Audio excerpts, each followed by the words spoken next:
പണ്ഡിതനായാലും അല്ലെങ്കിലും സ്വയം മഹാനാണെന്ന് ഭാവിച്ച് മറ്റുള്ളവരെ പുച്ഛിക്കുന്നത് മെഴുകുതിരിയുമായി നടക്കുന്ന അന്ധനെ പോലെയാണ്. അയാൾക്ക് കണ്ണു കാണില്ല, പക്ഷേ മറ്റുള്ളവർക്ക് വെളിച്ചം നൽകും.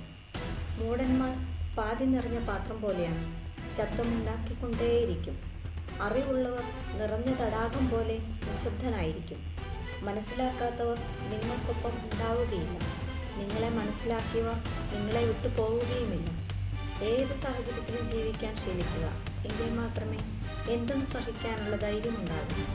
ഞാൻ പറഞ്ഞതായാലും മറ്റൊരാൾ പറഞ്ഞതായാലും ഗ്രന്ഥങ്ങളിൽ നിന്ന് വായിച്ചറിഞ്ഞതായാലും നിങ്ങളുടെ സാമാന്യ ബുദ്ധിക്ക് നിരക്കാത്ത ഒന്നും സ്വീകരിക്കാതിരിക്കുക. എല്ലാത്തിൽ നിന്നും അല്പം അകൽച്ച നല്ലതാണ്.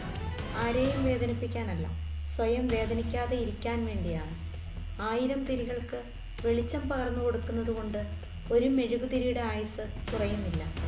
പങ്കുവയ്ക്കപ്പെടുന്ന സന്തോഷവും അതുപോലെയാണ്. നിങ്ങൾ സംസാരിക്കുന്നതിന് മുൻപ് നിങ്ങളുടെ വാക്കുകൾ 3 കവാടങ്ങളിലൂടെ കടന്നു പോകട്ടെ. ഇത് സത്യമാണോ? അത് ആവശ്യമാണോ? അത് ദയയുള്ളതാണോ? അറിവിനേക്കാൾ മഹത്തരമാണ് മനസ്സിലാക്കൽ. നിങ്ങളെക്കുറിച്ച് അറിഞ്ഞവർ ഏറെ ഉണ്ടാകും, പക്ഷേ മനസ്സിലാക്കിയവർ അപൂർവവും. ദുഃഖം നിന്നിൽ നിന്നാണ്, ദുഃഖ കാരണവും നിന്നിലാണ്. ദുഃഖത്തിൽ നിന്നും സന്തോഷത്തിലേക്കുള്ള വഴിയും നിന്നിൽ തന്നെ. Thank you.